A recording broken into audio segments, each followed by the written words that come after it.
Science IQ। तो सबसे पहले हमारे सभी प्यारे प्यारे स्टूडेंट्स को हमारा प्यार भरा गुड मॉर्निंग। कैसे हैं आप सभी लोग? तो आज हम आपके लिए आइसोमेरिज्म टॉपिक का पार्ट नंबर 5 लेकर के आए हैं, जिसमें बात करेंगे ऑप्टिकल आइसोमेरिज्म यानी कि प्रकाशिक समाव्यपता के बारे में। टॉपिक आपके लिए बहुत ज्यादा कीमती है, क्योंकि वनडे एग्जाम हम किसी को भी उठा के देख लें, चाहे मेडिकल एग्जाम हो, चाहे बोर्ड एग्जाम और चाहे कोई भी कंपटीशन एग्जाम हो, सभी में एक ना एक क्वेश्चन अवश्य ही पूछा जाता है। आज हमारा आइसोमेरिज्म टॉपिक जो है वो खत्म हो जाएगा और एक इम्पोर्टेंट टॉपिक था हमारा आइसोमेरिज्म क्या है, इसके कितने टाइप्स होते हैं, टाइप्स के भी टाइप्स हमने डिफाइन किए हैं, जिसमें त्रिविम समाव्यपता का ये लास्ट टाइप बचा हुआ है प्रकाशिक समाव्यपता। इतनी इजी वे के साथ हम आपको पढ़ाएंगे कि आपने कभी सोचा भी नहीं होगा, और वही चीज हम यहाँ पे बताएंगे जो एग्जाम में बड़ा ज्यादा से ज्यादा पूछी जाती है। तो चलिए भाई, उठा लीजिए अपने नोट्स और आगे लिखना प्रारंभ कर दीजिए। ज्यादा समय नहीं लेंगे, डायरेक्ट हम टॉपिक पे बात करेंगे। देखिए डियर स्टूडेंट्स, जब हम प्रकाशिक समाव्यपता को पढ़ने जाते हैं तो वहां पे हमें डायरेक्ट प्रकाशिक समाव्यपता को नहीं पढ़ना होता है, उसमें हम कुछ चीजों को सीखते हैं। नाम प्रकाशिक समाव्यपता, जैसे हमने आपको मध्याव्यपता सिखाया, स्थान समाव्यपता सिखाया, तो वहां डेफिनेशन बन के तैयार हो रही थी कि स्थान समाव्यपता है क्या, ठीक है, मध्याव्यपता है क्या। लेकिन प्रकाशिक समाव्यपता में कुछ ऐसा नहीं है। प्रकाशिक समाव्यपता में आपको चीजें सीखनी पड़ती हैं। जैसे कि यहाँ पे पूछा जाता है कि कायरल बिंदु के बारे में बताइए, RS पद्धति के बारे में बताइए, या फिर आपको DL पद्धति पूछी जा सकती है। तो हम इन्हीं पद्धतियों पे बात करेंगे। आपको वनडे एग्जाम में यौगिक दे दिया जाता है और पूछा जाता है कि इसमें कायरल सेंटर कहाँ है। पूछा जाएगा बताइए इसमें RS पद्धति यूज हो रही है या फिर DL पद्धति यूज हो रही है, इसमें DL क्या है, R कहाँ है, S कहाँ है। ये चीजें आपको प्रकाशिक समाव्यपता में पढ़नी होती है। ये हमने आपको ऊपरी ऊपरी चीजें बता दी हैं कि प्रकाशिक समाव्यपता में पूछा क्या जाता है। अब हम बात करेंगे कि ये सारी चीजें होती क्या है। एक एक पॉइंट पे हम बहुत बारीकी से बात करेंगे। सबसे पहले हम आपको पढ़ाएंगे कायरल सेंटर के बारे में, कायरल अणु के बारे में, जो कि ये मान लीजिए कि 100% क्वेश्चन एग्जाम में पूछा जाता है, ठीक है। चलिए तो हम बात करेंगे सबसे पहले कायरल अणु के बारे में। तो अब हम बात करेंगे कायरल अणु यानी कि कायरल सेंटर के बारे में। देखो डियर स्टूडेंट्स, हमने सब कुछ डाटा इस पे नोट कर लिया है, क्योंकि तुरंत का तुरंत लिखने में बड़ा दिक्कत हो रही है। सर्दी के मौसम में हाथ काम नहीं कर रही है, ठीक है। बहुत मुश्किल से ही हमने इतना नोट डाउन कर पाया, और तुरंत का तुरंत करते तो राइटिंग भी गंदा आता और लिखने में भी टाइम लगता, क्योंकि हाथ बहुत ज्यादा ठंडे काम नहीं कर रहे, सर्दी बहुत ज्यादा है। तो हम सबसे पहले बात करेंगे कायरल सेंटर, चाहे हम बोले कायरल अणु, बात एक ही है। ये होता क्या है एग्जाम में, अगर हम बात करें मेडिकल एग्जाम की, तो सच बता रही हूं सबसे ज्यादा यदि क्वेश्चंस किए जा रहे हैं तो कायरल सेंटर से ही किए जा रहे हैं। आपको एक कोई श्रृंखला दे दी जाएगी और पूछा जाएगा बताइए इसमें कितने कायरल सेंटर हैं, पूछा जाएगा बताइए इसमें कौन सा कायरल सेंटर है, क्या नाइट्रोजन इसमें कायरल सेंटर का काम कर रहा है। ऐसे तमाम तरीके के आपसे क्वेश्चन किए जाते हैं। आपका ये आइसोमेरिज्म टॉपिक खत्म हो जाएगा। आज संडे को एक स्पेशल महामैराथन क्लास लेकर के आएंगे, जिसमें आइसोमेरिज्म टॉपिक से बनने वाले ऑल क्वेश्चनों को हम सॉल्व कराएंगे, ठीक है। तो हम बात करेंगे कायरल अणु होता क्या है। तो लिखा हुआ है वे अणु जो अपने दर्पण प्रतिबिंब पर आरोपित नहीं होते हैं कायरल अणु कहलाते। समझना इस चीज को, पॉइंट हमारा क्या कह रहा है, वे अणु, ऐसे अणु जो अपने दर्पण प्रतिबिंब यानी कि मिरर इमेज पर आरोपित नहीं होते हैं, उनको कहा जाता है कायरल अणु। समझना, माना कि ये एक हमारा हिंड है, ठीक है। जब हम इसे दर्पण में देखते हैं, मिरर में देखते हैं, तो ऐसा ही तो हमारा प्रतिबिंब बनके तैयार होगा। जब हम इस हैंड को मिरर में देखेंगे तो इसका प्रतिबिंब ये बनके तैयार होगा। अब हम एक दूसरे पर इसको आरोपित करते हैं, तो क्या ये एक दूसरे पर आरोपित हो रहा है? अंगूठे अंगूठे से नहीं मिल रहा है और हर एक उंगली जो है वो अपनी उंगली से नहीं मिल रही है। ये होता है कायरल अणु। एक अणु जो जब उसे मिरर इमेज में देखते हैं जब उसे हम मिरर में देखते हैं तो उसकी इमेज जो बनके तैयार होती है, उसका जो प्रतिबिंब बनके तैयार होता है, वो एक दूसरे पर आरोपित नहीं है, उसे ही कहा जाता है कायरल अणु। समझने का प्रयास करना। सपोज दैट हम ले लेते हैं ए। आपसे एग्जाम में क्वेश्चन किया जाता है, क्या बताइए ये कायरल अणु है। हम ए को जब मिरर में देखेंगे तो ये ऐसा ही अपना दर्पण देगी, अपनी इमेज जो है वो इस प्रकार से दर्पण में देगी, तो ये कायरल अणु नहीं होगा। अगर हम बी को लें और बी को हम मिरर में देखें, दर्पण में देखें, तो आप देख सकते हैं बी की इमेज इस प्रकार से बनके तैयार होगी, और जब हम इसे इस पर आरोपित करेंगे तो ये आरोपित नहीं होगी, हम कहेंगे ये हमारा कायरल अणु है। समझे मेरी बात को? कायरल अणु वही होता है जो अपने इमेज पर, अपने दर्पण प्रतिबिंब पर जो हमने आईने में देखा उस पर हम उसको आरोपित ना कर पाए, वही होता है हमारा कायरल अणु, या फिर हम उसको कायरल सेंटर बोल सकते हैं। नेक्स्ट पॉइंट कहता है कायरल अणु या कायरल सेंटर वह परमाणु होता है जो sp3 संकरण हो और जिससे चारों समूह अलग अलग लगे हो। कायरल अणु वही होता है, कायरल सेंटर वही होता है जो sp3 संकरण का निर्माण करे, sp3 संकरण का निर्माण करे और जिससे चारों समूह अलग अलग लगे हो। आपको पता है कार्बन 4 वैलेंसी को पूर्ण करता है। जब कार्बन 4 वैलेंसी को पूर्ण करता है इस प्रकार से, इस पर यहां कोई ना कोई परमाणु या कोई ना कोई समूह लगा होगा, वो समूह हमारे चारों अलग अलग होने चाहिए, तो ही इसको कायरल कार्बन बोला जाएगा। यहाँ कायरल नाइट्रोजन हो सकता है, जरूरी नहीं है कायरल कार्बन ही हो, कायरल नाइट्रोजन हो सकता है हमारा, यहाँ नाइट्रोजन भी हो सकता था। लेकिन ये जो जिससे ये 4 ग्रुप जुड़े हुए हैं, 4 समूह जो जुड़े हुए हैं या 4 परमाणु जो जुड़े हुए हैं, ये चारों अलग अलग होने चाहिए, और ये जो बीच वाला जिससे ये समूह जुड़े हुए हैं इसका sp3 संकरण बनना चाहिए। समझे मेरी बात को? एक बार बात को फिर से हम दोहराने का प्रयास करेंगे। कायरल सेंटर या कायरल अणु वो होता है जिसे हम मिरर में देखते हैं तो उस पर जो बनती है इमेज वो एक दूसरे पर आरोपित ना हो।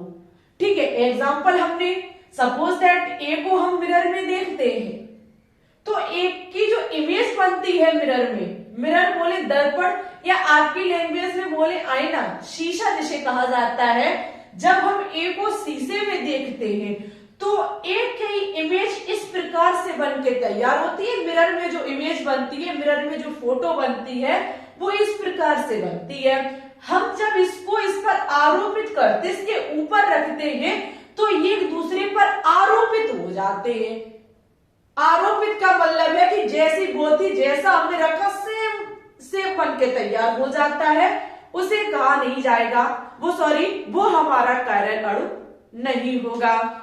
और ऐसा कोई सेंटर जिसे हम मिरर में देखते हैं, जिसे हम दर्पण में देखते हैं, वो आरोपित नहीं होता है। सपोज दैट हमने ए को मिरर में देखा तो उसकी इमेज इस प्रकार से बन के तैयार हुई मिरर में, दर्पण में।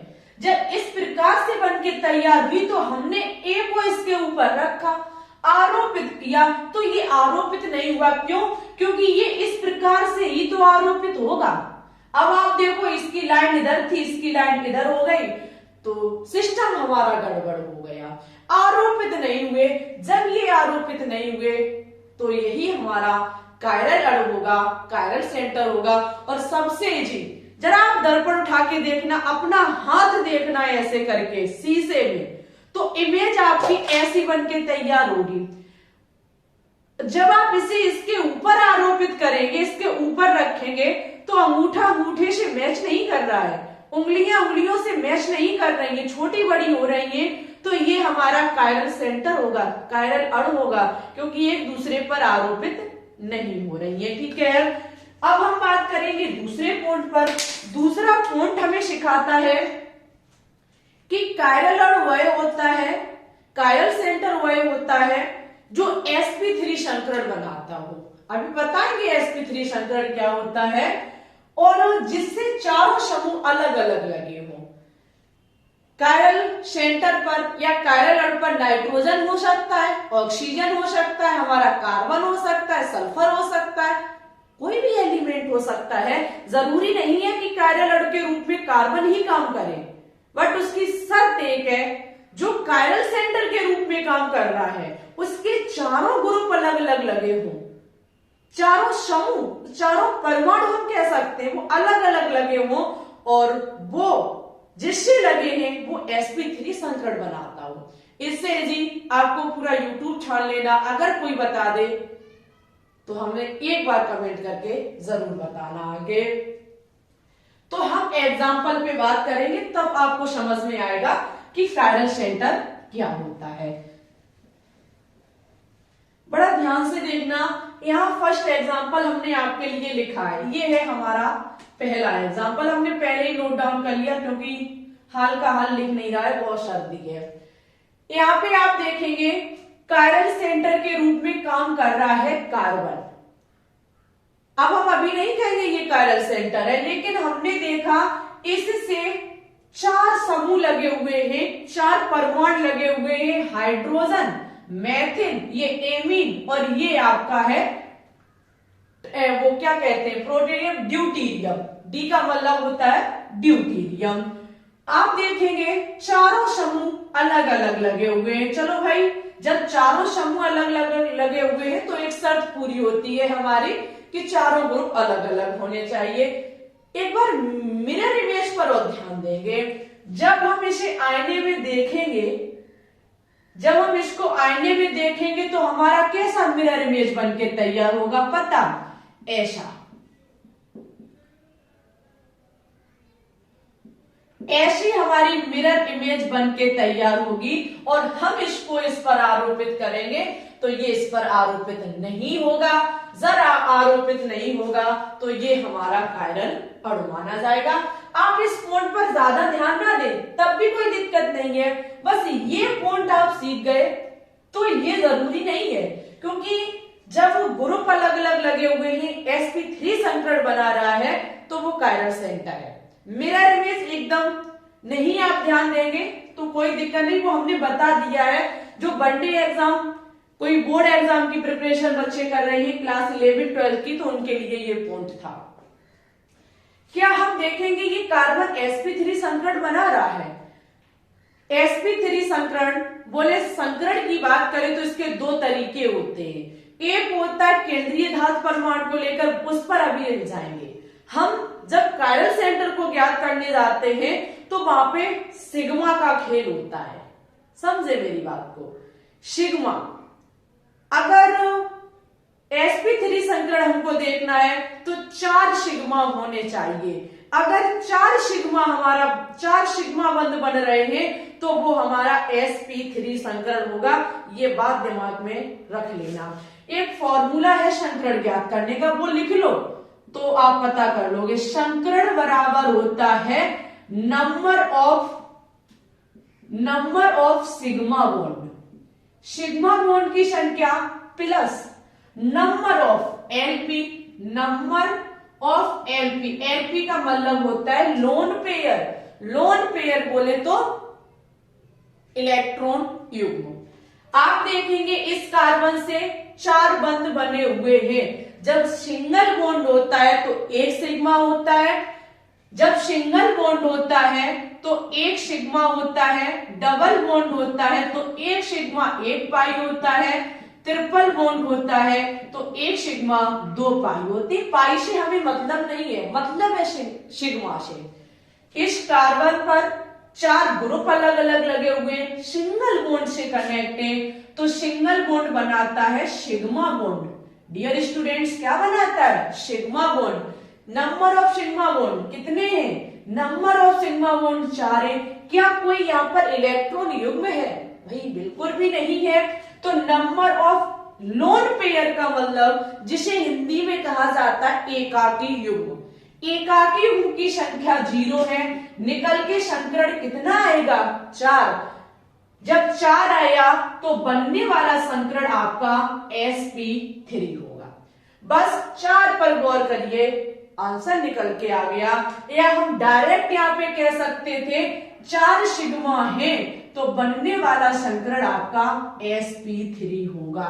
जब बनने वाला sp3 संकरण है तो ये होगा हमारा कायरल सेंटर, जो कि है हमारा कार्बन। ठीक है, इसे कायरल अणु भी हम कह सकते हैं। ओके, नेक्स्ट पॉइंट पर हम ध्यान देंगे। यहां आप देखेंगे नाइट्रोजन हमारा कायरल के रूप में काम कर रहा है, क्या सही है या गलत है? आप देखेंगे इससे लगे परमाणु, यहाँ हाइड्रोजन लगा है, यहाँ मैथिल लगा हुआ है, यहाँ ब्रोमीन लगा हुआ है, और यहाँ है हमारा एकाकी युग्म जिसे लोन पेयर कहा जाता है। अब आ गया समझ में लोन पेयर क्या होता है? लोन पेयर का मतलब होता है ऐसा इलेक्ट्रॉन जो जोड़ा बना रहा हो। तो ये देखो हमारा जोड़ा बना रहा है। इस नाइट्रोजन से 4 समूह अलग अलग लगे, एक हाइड्रोजन है, एक मैथिल है, एक ब्रोमीन है और एक लोन पेयर है। भाई चारों अलग अलग है, तो एक बात हमारी सही होती है कि ऐसा अणु जिससे लगे हुए समूह कैसे हैं? अलग अलग हैं। जब समूह अलग अलग है तो ये कायरल सेंटर है। हम देखेंगे क्या ये sp3 बना रहा है संकरण। तो सिग्मा कितने हुए? 3 आपके सिंगल बॉन्ड है, 1 2 3 sigma. Number of sigma bond की संख्या 3 हो गई। Number of lone pair, lone pair कितने हैं? 1 है। ऐड करेंगे 4 निकल के आएगा, बनने वाला संकरण आपका sp3 होगा। हमें पूरा भरोसा है कि आपको समझ में आ चुका होगा कि कायरल सेंटर या फिर कायरल अणु क्या होता है जो sp3 संकरण बनाता हो। बस इतना देख लो। लेकिन एक चीज और, आप sp3 संकरण तब देखें जब ये देख ले कि जो सेंटर पे हमारा रखा है अणु, क्या उससे चारों समूह अलग अलग लगे हैं। अगर समूह अलग नहीं है तो सिग्मा निकालने की जरूरत ही नहीं है भाई, तो वो हो ही नहीं सकता है हमारा कायरल सेंटर। नेक्स्ट एक आपके सामने श्रृंखला दी गई है जिसमें आपको देखने हैं कि कितने कायरल सेंटर हैं। हर एक नहीं होगा, यहाँ क्वेश्चन कर रहा है कि इस श्रृंखला में कितने कायरल सेंटर है या फिर कितने कायरल अणु हैं। आप पहले वाले को देखना जरा, जो होगा उस पर हम स्टार लगाते चलेंगे। पहले वाले पे देखना CH3 लगा हुआ है। इस कार्बन पर 3 हाइड्रोजन और ये एक पूरा समूह लगा है। जब सेम हाइड्रोजन 3 ही रखे तो कायरल सेंटर हो ही नहीं सकता, क्योंकि कायरल सेंटर वही होता है जिसे चारों ग्रुप अलग अलग लगे हो। इसमें आप देखेंगे इसमें एक CH3 लगा, एक CH3 इधर लगा है, ये भी नहीं कायरल अणु होगा हमारा, क्योंकि 2 मैथिल से कनेक्ट है। इस पर हम देखेंगे इस कार्बन पर एक सिंगल बॉन्ड से ये हाइड्रोजन कनेक्ट हो जाएगा हमारा। CH3 एक साइड लगा हुआ है, एक साइड ये पूरा समूह माना जाएगा और एक साइड ये पूरा समूह। हाँ भाई ये हो गया हमारा कायरल सेंटर। क्यों हो गया? क्योंकि इससे चारों समूह अलग अलग लगे। एक साइड मैथिल लगा, एक साइड ये पूरा समूह, एक साइड ये पूरा समूह और एक से हाइड्रोजन लग जाएगा। तो 4 सिंगल बॉन्ड हो जाएंगे, 4 सिग्मा, बनने वाला संकरण sp3 संकरण। इस पे देखेंगे, देखो डबल बॉन्ड जहां होता है वहां कायरल सेंटर हो ही नहीं सकता, इस बात का विशेष ध्यान रखना। ये नहीं होगा कायरल सेंटर, ये भी नहीं होगा क्योंकि ये इसका भी डबल बॉन्ड, इसका भी डबल बॉन्ड माना जाएगा। यहाँ CH2 कार्बन से लगा है, 2 हाइड्रोजन लगे सेम, ये भी कायरल सेंटर नहीं होगा। ये भी H2 लगा हुआ है, ये भी कायरल अणु यानी कि कायरल सेंटर नहीं होगा। नाइट्रोजन को देखो, एक साइड हाइड्रोजन, एक साइड मेथिल, एक साइड ये पूरा समूह और एक साइड आपका इलेक्ट्रॉन युग्म लोन पेयर है, ये हो जाएगा कायरल सेंटर आपका। ठीक है, ये होता है कायरल सेंटर ज्ञात करना। यहां पूछा जाए इस श्रृंखला में कितने कायरल अणु हैं, तो कितने हैं, ओनली ऑन 2 हैं। ओके, हमें पूरा भरोसा है कि आप कायरल सेंटर या कायरल अणु एग्जाम में पूछा जाएगा तो आप बिल्कुल उसे करके आएंगे। बस आपको ये देखना है कि जिससे 4 समूह लगे हुए हैं वो अलग अलग हो और वो sp3 संकरण बनाता हो, इससे ज्यादा आपको कुछ नहीं देखना है। अगर ये चीज समझ में आई हो तो कायरल सेंटर को नोट डाउन कर लो। हम बात करेंगे RS सिस्टम यानी कि RS पद्धति पर, RS सिस्टम यानी कि RS पद्धति के बारे में। वनडे एग्जाम में आपको कोई एक श्रृंखला दी जा सकती है या फिर कोई एक यौगिक दिया जा सकता है, पूछा जाता है कि इसमें बताइए R होगा या फिर S होगा। ऐसे ही क्वेश्चन तो आपको परेशान करते हैं। वैसे हम अपनी बात बताएं तो हमने ना ही 2020 में ये चीज पढ़ाई और ना ही 2021 वाले बच्चों को पढ़ाया, ना ही 2022 वाले बच्चों को पढ़ाया। लेकिन जो बच्चे 2023 की प्रिपरेशन कर रहे हैं, हम आपकी बहुत ही दिल के साथ प्रिपरेशन करा रहे हैं। इतना ऑर्गेनिक केमिस्ट्री में आगे कभी नहीं ले जा पाए हम। क्यों? क्योंकि 2020 में तो हमने चैनल ही ओपन किया था 2021 वाले बच्चों को प्रिपरेशन कराने के लिए, फिर वहां भी हमारा हो नहीं पाया था कोर्स। हमने इनऑर्गेनिक केमिस्ट्री निपटा दी थी, ऑर्गेनिक केमिस्ट्री पे नहीं ध्यान दे पाए हम। और 2022 वाले बच्चों के साथ ऐसा हुआ कि पहले ही फॉर्म अप्लाई कर दिए गए, हो ही नहीं पाया। लेकिन 2023 के लिए हम पूरे मन के साथ तैयारी करा रहे हैं और हमारा वादा है आपसे कि हम कोर्स फिनिश करके दिखाएंगे। जुलाई लास्ट कहीं आपके एग्जाम होंगे जाकर के, मैं आपसे प्रॉमिस करते हैं कि आपको कोर्स और धुआंधार कोर्स मिलेगा। आप भी नाम लोगे कि हमने कहीं से केमिस्ट्री पढ़ी थी। पूरा यूट्यूब खोज लेना, अगर आपको ऑप्टिकल आइसोमेरिज्म, प्रकाशिक समाव्यपता ऐसे कोई पढ़ा दे, सही बता रही हूं, आज से ही पढ़ाना छोड़ दूंगी। पढ़ाते हैं लेकिन इतना इजी नहीं कराते। हमने ये टॉपिक 8 से 10 दिन में कंटेंट इसका बना के तैयार कर पाया क्योंकि इतना शॉर्ट करने का प्रयास किया, चीजों के अर्थों को समझाने का तरीका वहीं पे इतने कठिन कठिन शब्दों ने इजी बनाने का प्रयास किया। और सच्ची बता रही हूं कि जो 2022 के स्टूडेंट्स ने हमें बताया कि जो पूछा जाता है वो इनऑर्गेनिक से नहीं, ऑर्गेनिक से पूछा जाता है।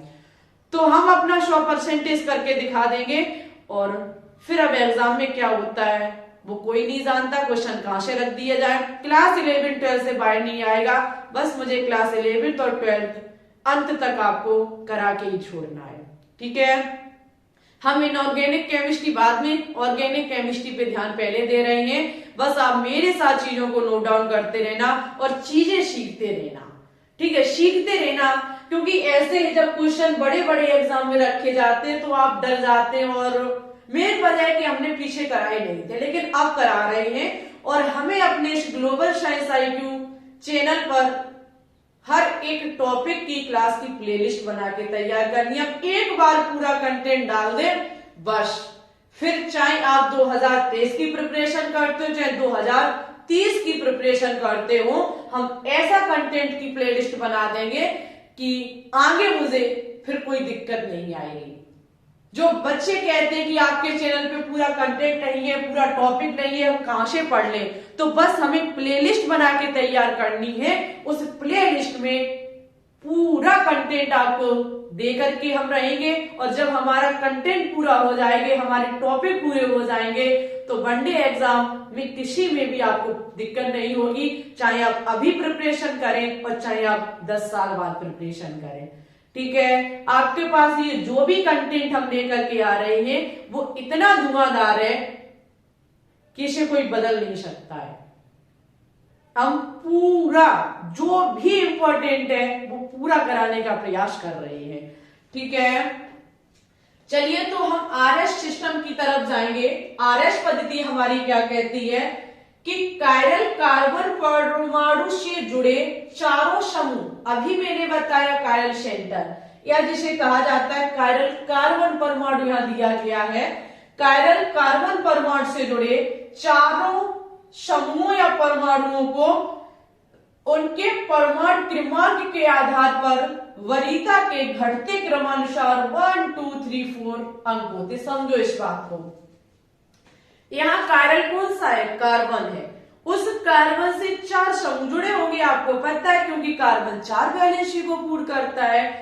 कार्बन जो कि कायरल है हमारा, कायरल कार्बन से जुड़े चारों समूहों या परमाणुओं को हम जो वरीयता देते हैं वो परमाणु क्रमांक के आधार पर देते हैं। जब हमने, आपको जरा पीछे जाएंगे ज्यामितीय समाव्यवस्था पे, जब हमने ज्यामितीय समाव्यवस्था कराया था सिस और ट्रांस, जब हमारे लिए डिफिकल्ट हो रहे थे कि सिस क्या होगा, ट्रांस क्या होगा, तो हमने आपको ईजेड पद्धति पढ़ाई थी। ईजेड पद्धति हमें बता रही थी कि सिस और ट्रांस जो ढूंढेंगे वो परमाणु क्रमांक के आधार पर ढूंढेंगे, वैसा ही कुछ यहां पर होगा। हमारा सपोज दैट ये रहा कार्बन, ठीक है, इस कार्बन से यहां हमारे 4 समूह लगे होंगे, 4 परमाणु लगे होंगे, वो अलग अलग होंगे क्योंकि कायरल कार्बन तो वही होगा जिससे चारों समूह अलग अलग लगे हों। लेकिन हम उसमें वरीयता किसको देंगे? उस वरीयता के आधार पर ही R और S का पता चलता है। वो भी हम क्या काम करेंगे, कैसे करेंगे, अब हम सेकंड पॉइंट को देखेंगे। सेकंड पॉइंट हमारा कहता है यदि न्यूनतम वरीयता समूह 4 अंक वाला समूह, न्यूनतम, सबसे कम कौन सा होगा? चौथे नंबर वाला। हम पहले परमाणु क्रमांक वो देखेंगे, समूह या परमाणु जिसका परमाणु क्रमांक सबसे अधिक होगा उसे फर्स्ट मानेंगे, फिर उससे कम वाले को, फिर उससे कम वाले को, और सबसे कम 4 नंबर किसको देंगे? जिसका परमाणु क्रमांक सबसे कम होगा। 4 अंक वाला समूह अगर ऊर्ध्वाधर, जिसे कहा जाता है वर्टिकल लाइन, ऊर्ध्वाधर रेखा पर स्थित है। अब हम ऊर्ध्वाधर और क्षैतिज पर ध्यान देंगे। ऊर्ध्वाधर वर्टिकल और क्षैतिज का मतलब होता है हॉरिजॉन्टल लाइन। इसे समझ लेंगे तब हम चीजों को आगे पढ़ेंगे। हमारा क्वेश्चन कहता है, हमारा पॉइंट कहता है कि कायरल सेंटर, कायरल कार्बन परमाणु से, अरे भाई, चारों जो हमारे परमाणु लगे हुए हैं, सपोज दैट ये रहा हमारा कायरल सेंटर, कायरल कार्बन है, हम दर्शा नहीं रहे हैं। इससे इस प्रकार से यहां, यहां, यहां और यहां 4 कोई ना कोई परमाणु लगे होंगे, कोई ना कोई 4 समूह लगे होंगे, जिस पर अगर सबसे कम का मतलब क्या है? चौथे नंबर वाला, चौथे नंबर वाला यदि हमारा वर्टिकल रेखा पर आता है। वर्टिकल रेखा का मतलब होता है ऊर्ध्वाधर। ये रहा वर्टिकल, ये जो हमारी है लाइन, ये क्या है? वर्टिकल रेखा, वर्टिकल लाइन। अगर चौथे नंबर, जिसका चौथे नंबर किसको देंगे? जिसका परमाणु क्रमांक कम होगा। अगर परमाणु क्रमांक कम वाला परमाणु या समूह चौथा नंबर वर्टिकल रेखा पर आता है तब क्या होगा? और अगर सबसे कम परमाणु क्रमांक वाला, जो कि हमारा चौथे नंबर का होगा, क्योंकि कार्बन से 4 परमाणु ही तो जुड़ सकते हैं, समझो मेरी बात को, और परमाणु क्रमांक सबसे अधिक होगा वो पहला माना जाएगा, दूसरा, तीसरा, सबसे कम जिसका परमाणु क्रमांक होगा वो चौथा माना जाएगा। अगर सबसे कम परमाणु क्रमांक वाला समूह या परमाणु हॉरिजॉन्टल लाइन पर, क्षैतिज रेखा में, ये होती है हॉरिजॉन्टल, हम जिसे H से बता रहे हैं, वर्टिकल को हमने B से बताया। अगर हॉरिजॉन्टल रेखा पर आता है तब क्या होगा? समझे मेरी बात को? अगर समझ गए हो तो आपसे हाथ जोड़ करके रिक्वेस्ट है, वीडियो को लाइक कर दें। इस वीडियो को इतना शेयर कर देना, इतना शेयर कर देना कि वीडियो वायरल हो जाए। आप अभी तक आपने शेयर ना किया हो तो प्लीज इस वीडियो को शेयर कर दो। बहुत मेहनत के साथ हम ये वीडियो बना रहे हैं। समझे मेरी बात को? हॉरिजॉन्टल रेखा पर यदि आता है तब क्या होगा, और वर्टिकल रेखा पर आता है चौथा नंबर तब क्या होगा। अब समझो चीजों को। अगर घुमाव 1 2 3 दक्षिणावर्ती है, दक्षिणावर्त को इंग्लिश में कहते हैं क्लॉकवाइज। यहां जगह नहीं थी इसलिए हमने नहीं लिखा। दक्षिणावर्त को इंग्लिश में कहा जाता है क्लॉकवाइज। घुमाव उसका क्लॉकवाइज का ऐसा होगा, ठीक है। तो आर होगा, ये बताएंगे, अब इसका पढ़ लो। अगर घुमाव 1 2 3 वामावर्ती है, वामावर्ती का मतलब होता है एंटी क्लॉकवाइज। एंटी क्लॉकवाइज आपका ऐसे होता है, ठीक है। एंटी क्लॉकवाइज है तो ऐसे होगा। कब? जब चौथे नंबर का कार्बन वर्टिकल रेखा पर आता है, ऊर्ध्वाधर लाइन पर आता है, तब ऐसा होगा। और यदि न्यूनतम वरीयता समूह क्षैतिज रेखा पर स्थित है, न्यूनतम वाला कौन सा होगा? चौथे वाला। अगर चौथा वाला परमाणु जो है वो हमारा हॉरिजॉन्टल लाइन पर है, इस प्रकार क्षैतिज रेखा में अगर यहां है चाहे यहां हो, तो हमारा घुमाव दक्षिणावर्ती है तो एस होगा, वामावर्ती है तो आर होगा, यानी कि उल्टा हो जाएगा। समझे मेरी बात को? यहां पर दक्षिणावर्ती था, क्लॉकवाइज था तो आर था, लेकिन हॉरिजॉन्टल पर एस हो जाएगा और एंटी क्लॉकवाइज पर आर हो जाएगा। अब ये चीज क्या है, इसको बहुत ध्यान से समझेंगे आप लोग। देखिएगा जरा, यहां पर ये रहा हमारा chiral centre. Chiral centre carbon जो कि है हमारा, क्यों? क्योंकि इससे चारों समूह अलग अलग जुड़े हुए हैं। इसमें हम ये देखेंगे, ये जो हमें यौगिक दिया गया है ये आर है या फिर एस है, ये चीज हमको देखनी है। तो सबसे पहले इसमें क्या काम आपको करना होगा, इसमें देखना होगा कि परमाणु क्रमांक सबसे अधिक किसका है। यहाँ पर बी आर, उससे जो सबसे पहले लिखा हुआ है उसी का सिर्फ हम चेक करेंगे। बी आर है, यहाँ एच है, यहाँ ओ।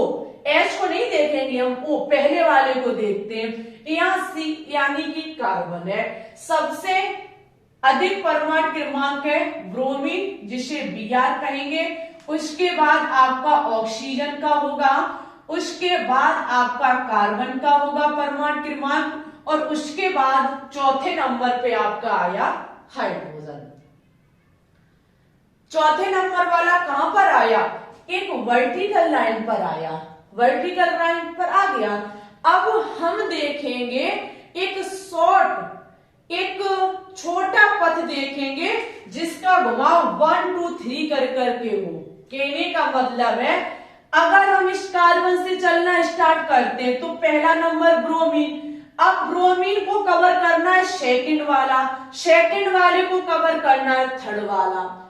तो एक शॉर्ट पथ हम देखेंगे जिसके माध्यम से हम ये घुमाव यानी कि दूसरे से तीसरे तक पहुंच सके। अगर हम पहले वाले परमाणु क्रमांक जिसका अधिक है इससे इधर आएंगे, समझना मेरी बात को, यहाँ पर घुमाव कह रहा है कि 1 2 3 को देखो। अगर हम इस पथ से जाते हैं 2 पर, ठीक है, 2 से जाना मुझे 3 पर, तो 3 पर कब जा पाएंगे? जब ऐसे आएंगे, समझे। और अगर हम पहले से दूसरे पर जाते हैं, दूसरे से तीसरे पे जाते हैं, तो बताना घुमाव किधर से कम पड़ा? इधर से। हम शॉर्ट पथ को लेते हैं, छोटे पथ को लेते हैं जिससे हम 1 से 2 2 से 3 पर पहुंच सके, चौथे वाले को नहीं। चौथा वाला तो हमने देख लिया वर्टिकल लाइन पर है, पहले से दूसरे, दूसरे से तीसरे। एक मिनट हम इसको साफ कर दें।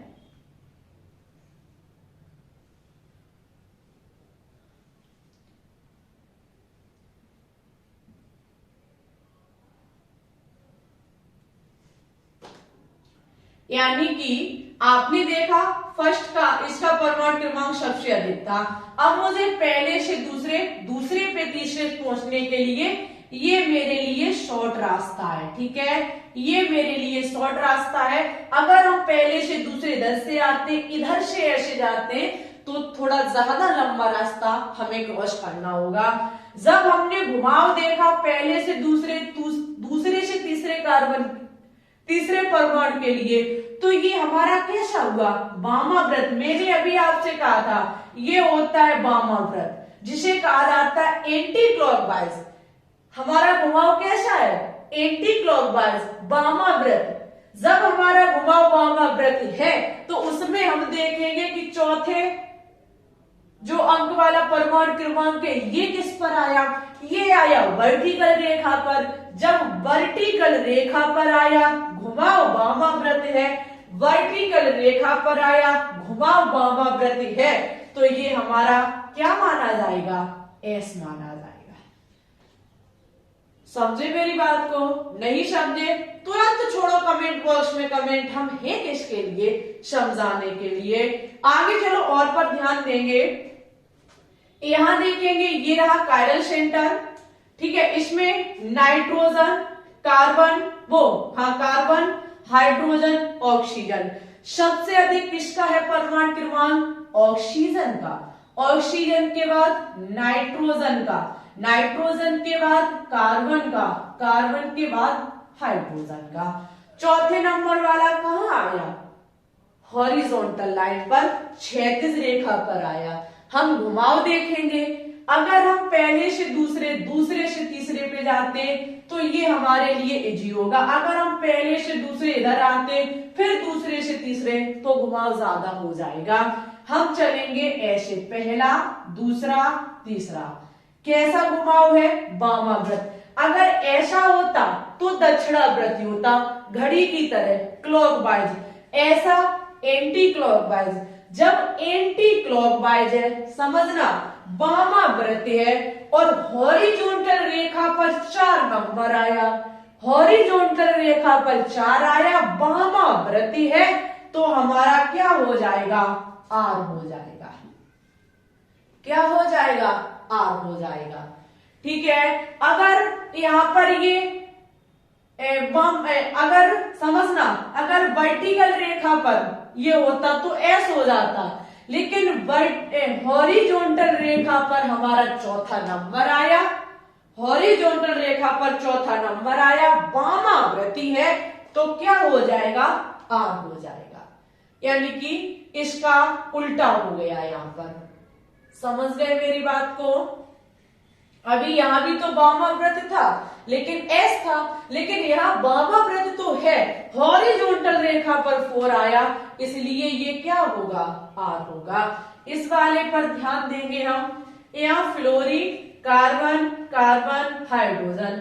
आप कहोगे मैम जी ये तो 2 सेम हो गए। सेम नहीं हुए, ये एथिल है, ये मैथिल है, अलग अलग समूह जुड़े हुए हैं, तो फ्लोरीन का परमाणु क्रमांक अधिक होता है, ये फर्स्ट माना जाएगा। अब इसमें हम किसको देखेंगे? जब सेम हमारे परमाणु जुड़े होते हैं तो उसमें पहले वाले को देखेंगे सेम है, अब हम दूसरे वाले को देखेंगे, दूसरा जो जुड़ा हो वो अधिक हो। यहाँ पे दूसरा, इसमें सबसे अधिक कौन सा है? कार्बन, और इसमें क्या है? हाइड्रोजन। इस हाइड्रोजन को नहीं, हम ये कह रहे हैं पहले को छोड़ करके फिर अदर जो लगे हुए हैं उसमें सबसे अधिक जिसका परमाणु क्रमांक हो, तो यहाँ कार्बन है, यहाँ हाइड्रोजन है, और इसमें कोई है नहीं, तो ये सेकंड माना जाएगा, ये थर्ड माना जाएगा, ये फोर्थ माना जाएगा। ठीक है। हम क्या काम करेंगे? हम देखेंगे कि आर होगा या फिर एस होगा। सबसे पहले देख लीजिए, वर्टिकल रेखा पर है। किस पर है? वर्टिकल रेखा पर 4 है। हम पहले से दूसरे, दूसरे से तीसरे पर जाएंगे, पहले से दूसरे, दूसरे से तीसरे। बहुत लंबा रास्ता तय करना पड़ रहा है। अगर हम ऐसे आए, समझना, अगर हम ऐसे आए पहले से दूसरे, दूसरे से तीसरे, तो हमारे लिए थोड़ा शॉर्ट हो जाएगा। घुमाव कैसा है हमारा? घुमाव है हमारा क्लॉकवाइज, दक्षिणावर्ती है। ऐसा घुमाव कैसा है? देखिए भाई, दक्षिणावर्ती है, लेकिन वर्टिकल रेखा पर हमारा न्यूनतम अंक आ रहा है। वर्टिकल रेखा पर न्यूनतम अंक, घुमाव दक्षिणावर्ती है, तो यहाँ पे क्या होगा? हमारा आर होगा। हमें पूरा भरोसा है कि आर और एस से यदि वनडे एग्जाम में कोई क्वेश्चन पूछा जाता है तो आप करके दिखाएंगे। अगर ये क्षैतिज रेखा पर होता पुर, हॉरिजॉन्टल लाइन पर होता और हमारा दक्षिणावर्ती होता तो ये एस हो जाता। बस इतनी चीज को आप समझ लो, ठीक है। ये इमेज अपने माइंड में तैयार कर लो, एक याद कर लो, दूसरा उल्टा कर दो, बस कुछ भी नहीं है, ठीक है। अगर हॉरिजॉन्टल लाइन पर हमारा 4 आए तो दक्षिणावर्ती एस होता है, वामावर्ती आर होता है, और वर्टिकल लाइन पे आए तो दक्षिणावर्ती आर और वामावर्ती एस होता है। बहुत ज्यादा वनडे एग्जाम में क्वेश्चंस पूछे जाते हैं। अब पूछे जाते हैं क्वेश्चन डी और एल फॉर्म को लेकर के कि डी या फिर एल फॉर्म होगा प्लस या माइनस। चलिए हम उस पर भी बात कर लेंगे। हमारी आज की क्लास लंबी क्लास बन के तैयार हो रही है, लेकिन है आपके लिए बहुत ज्यादा कीमती। इसकी ले लीजिए स्क्रीनशॉट। हम बात करेंगे डीएल फॉर्म के बारे में, डीएल सिस्टम के बारे में। चलिए तो अब हम बात करते हैं डीएल सिस्टम यानी कि डीएल पद्धति के बारे में। इंपॉर्टेंट है, हम आपको बहुत शॉर्ट तरीके से बताने का प्रयास करेंगे। देखो यहाँ पे कुछ चीज लिखी हुई है, पहले हम उसे पढ़ते हैं फिर आपको समझाने का प्रयास करते हैं। क्लॉकवाइज रोटेट करती है तो डी फॉर्म होता है, और एंटी क्लॉकवाइज रोटेट करती है तो एल फॉर्म होता है। पहले एक चीज अपने दिमाग में और रखना, यहाँ पे जो क्लॉकवाइज और एंटी क्लॉकवाइज हमने लिखा है, इसका आर एस पद्धति से कोई लेना देना नहीं है। आर एस पद्धति में अभी आपने देखा था क्लॉकवाइज और एंटी क्लॉकवाइज, जो कि परमाणु क्रमांक की वरीयता के हिसाब से था। यहां पर ऐसा कुछ भी नहीं है, ये बात दिमाग में रखना आप लोग। ऐसा मतलब हो जाए आपके साथ में कि वही क्लॉकवाइज और एंटी क्लॉकवाइज आप समझ ले, वो क्लॉकवाइज और एंटी क्लॉकवाइज और इस क्लॉकवाइज और एंटी क्लॉकवाइज में बहुत डिफरेंस है। ये वो वाला नहीं है जो हमने आरएस पद्धति में बताया। यहाँ परमाणु क्रमांक 1 2 3 ऐसा कोई संबंध इसका नहीं है। तो फिर ये है क्या, जरा इसको समझेंगे। देखो ये एक लाइट से संबंधित है। यहाँ पे है क्या, एक कोई लाइट, ठीक है। यहाँ पर कोई एक ऑर्डिनरी लाइट जो कि प्रकाश देती है। मेरी बात को समझना, हम यहाँ समझाने का प्रयास करेंगे आपको। यहाँ कोई एक प्रकाश स्रोत है, ठीक है। यहाँ कोई एक प्रकाश स्रोत है जो प्रकाश को दे रही है। जब प्रकाश चीज कोई देगी तो माना कि ये है हमारी लाइट। ये लाइट जो होगी वो हर दिशा में जाएगी, ठीक है। कोई भी लाइट की हम स्रोत लेते हैं, सोर्सेस लेते हैं, वो सोर्सेस जो लाइट है उसकी जो लाइट की तरंगे हैं वो हर दिशा में बिखर जाएंगी, ठीक है। इस जब लाइट की तरंगे हर दिशा में होंगी तो हम ये कहेंगे कि अध्रुवीय लाइट है। कैसी है, अध्रुवीय लाइट है। इस अध्रुवीय लाइट को होता क्या है, इस अध्रुवीय लाइट को निकोजम के प्रिज्म से गुजारा जाता है। प्रिज्म से इस लाइट को जब गुजारा जाता है तो ये लाइट ध्रुवित हो जाती है। जब एक अध्रुवीय लाइट जिसकी तरंगें चारों तरफ बिखरी है, इसे निकोजम के प्रिज्म से जब गुजारा जाता है तो ये प्रकाश जो है वो ध्रुवीय हो जाता है। ध्रुवीय का मतलब है एक इसकी जो दिशा है वो तरंग की एक दिशा में हो जाती है, ठीक है। जब इसे निकोजम के प्रिज्म से गुजारा जाता है तो ये जो हमारा अध्रुवीय प्रकाश था वो ध्रुवीय हो जाता है। इसकी तरंगे जो चारों दिशाओं में थी वो अब एक दिशा में हो जाएंगे। इसी ध्रुवीय प्रकाश को एक विलयन से गुजारा जाता है। वो विलयन किसी का भी हो सकता है। इसे क्या काम किया जाता है, एक विलयन से जो कांच में भरा हुआ है उससे निकाला जाता है। जब इस ध्रुवीय प्रकाश को एक विलयन से निकाला जाता है तो वो रोटेट करती है। क्या काम करेगी, वो घूमेगी, या तो क्लॉकवाइज या एंटी क्लॉकवाइज। समझे मेरी बात को, एक कोई प्रकाश का स्रोत जो अध्रुवीय है, जो हम कोई टॉर्च ले लें तो उसका प्रकाश चारों दिशाओं में जाएगा, तरंगे इधर उधर बिखर जाएंगी। अभी इसी लाइट को हम एक प्रिज्म से गुजार दें तो वो प्रिज्म क्या काम करता है, जो अध्रुवीय लाइट थी उसको ध्रुवीय कर देगा, यानी कि एक सीधी दिशा में कर देगा। जब वो सीधी दिशा में लाइट जाएगी हम उसे एक विलयन से गुजारेंगे, जब हम उसे एक विलयन से गुजारेंगे तो वो लाइट उस विलयन में रोटेट करेगी, या तो क्लॉकवाइज या एंटी क्लॉकवाइज। अगर वो विलयन में रोटेट करती है क्लॉकवाइज तो हमारा डी फॉर्म होगा, और अगर विलयन में वो रोटेट करती है एंटी क्लॉकवाइज तो हमारा एल फॉर्म होगा। बस ये था। अब भाई हम कैसे समझेंगे, हमारे पास तो कोई विलयन नहीं है कि ये क्लॉकवाइज घूम रही है या एंटी क्लॉकवाइज घूम रही है, तो इसके लिए हम आपके लिए लेकर के आए हैं एक छोटी सी ट्रिक, जिसके माध्यम से आप डी और एल फॉर्म को बहुत आसानी से सीख जाएंगे। ये छोटी सी बात आप हमारी समझ लीजिए, ठीक है। और अगर रोटेट नहीं करती है, देखो अगर रोटेट करती है क्लॉकवाइज या एंटी क्लॉकवाइज तो हमारा वो ऑप्टिकल आइसोमेरिज्म होगा, प्रकाशिक समाव्यपता होगा। मेरी इस बात को भी समझ लेना, अगर क्लॉकवाइज और एंटी क्लॉकवाइज रोटेट करती है तो प्रकाशिक समाव्यपता हमारा हो जाएगा, और अगर क्लॉकवाइज एंटी क्लॉकवाइज रोटेट नहीं करती है तो हमारा ऑप्टिकल आइसोमेरिज्म नहीं होगा।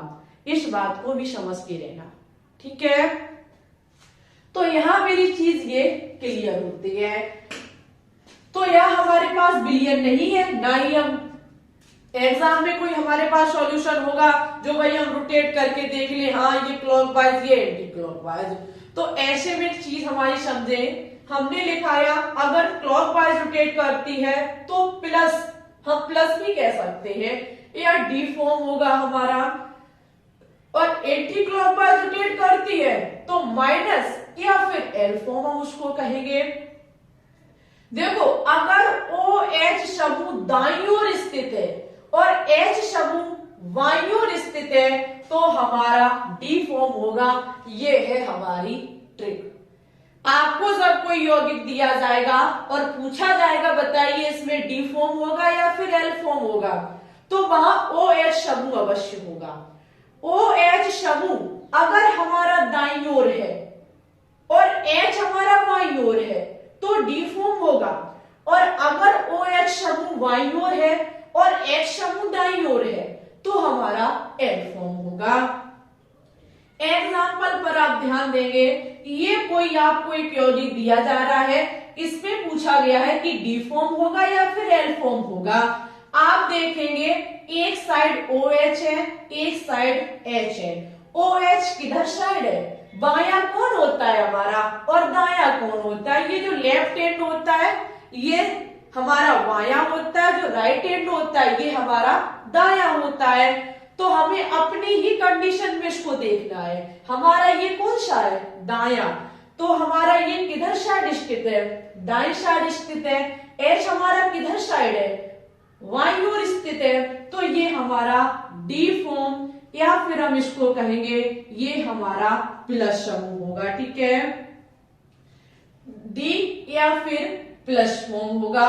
इसमें आप देखेंगे एच हमारा दाईं ओर है, ओ एच हमारा बाईं ओर है।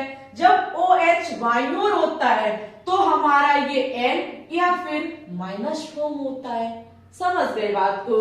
अब भाई ऐसी स्थिति हो तब हम क्या करेंगे, एक साइड ओ एच, इधर भी ओ एच, इधर भी ओ एच, इधर भी ओ एच।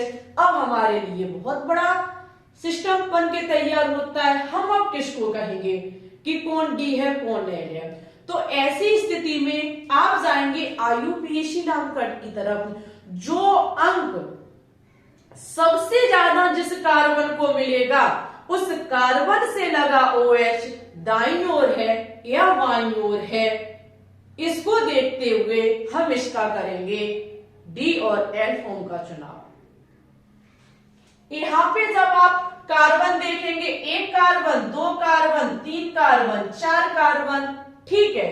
4 कार्बन है, इससे CHO क्रियात्मक समूह लगा हुआ है, यहाँ मेथिल अल्कोहल लगा हुआ है और OH क्रियात्मक समूह भी है, लेकिन वरीयता किसको दी जाएगी? CH को दी जाएगी। अंकन आपका इधर साइड से होगा 1 2 3 4 5 6। आप देखेंगे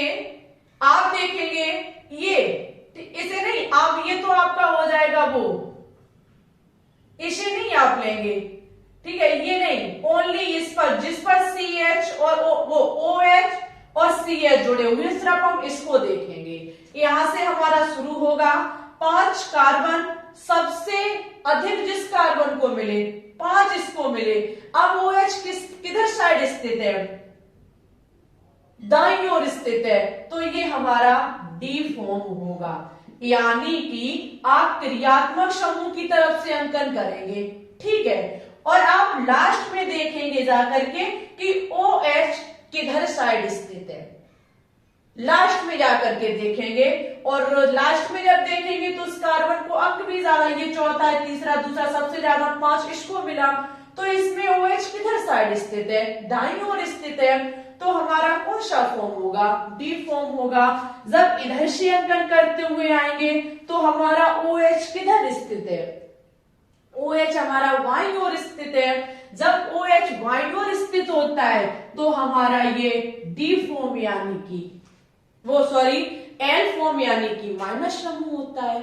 समझ गए मेरी बात को? बस ये चीज आप रखना कि OH समूह दाईं ओर है तो हमारा डी फॉर्म होता है, बाईं ओर है तो हमारा एल फॉर्म होता है। और ऐसी स्थिति में आप लास्ट में जाकर के देखेंगे कि OH हमारा किधर साइड कनेक्ट है। जिधर साइड हो बस उधर साइड को ही आप फॉर्म के रूप में चुनाव कर लीजिए कि डी होगा या फिर एल होगा। डियर स्टूडेंट्स, ये एक हमारी मैराथन क्लास बन के तैयार हो जाती है लगभग 1 घंटे की, जिसमें हमने आपको ऑप्टिकल आइसोमेरिज्म, प्रकाश समाव्यक्ता पूरा फिनिश करा दिया।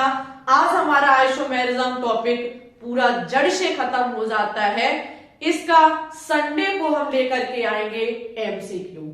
हर एक तरीके का MCQ आपको संडे को दोपहर 2 बजे देखने को मिलेगा। आपकी लाइव स्ट्रीम चलेगी 2 बजे से, ठीक है। सभी स्टूडेंट्स 2 बजे संडे को जरूर लाइव आए।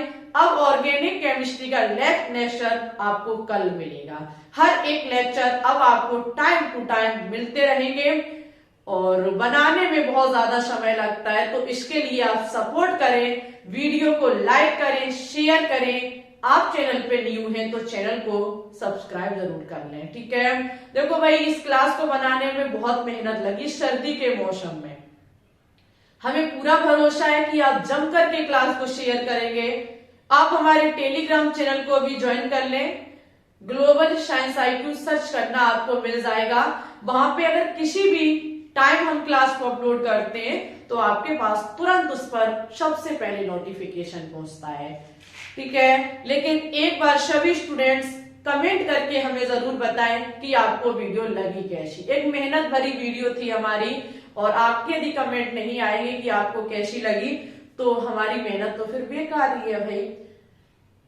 तो जहां तक हो सके आप लोग ज्यादा से ज्यादा कमेंट करके अपना प्यार दें हमें और बताएं कि आपको वीडियो कैसी लगी। इसी के साथ हम चलते हैं, तब तक के लिए आप अपना ख्याल रखना। मिलते हैं कल की क्लास में एक न्यू टॉपिक के साथ, न्यू एनर्जी के साथ और एक बिंदास चीज के साथ।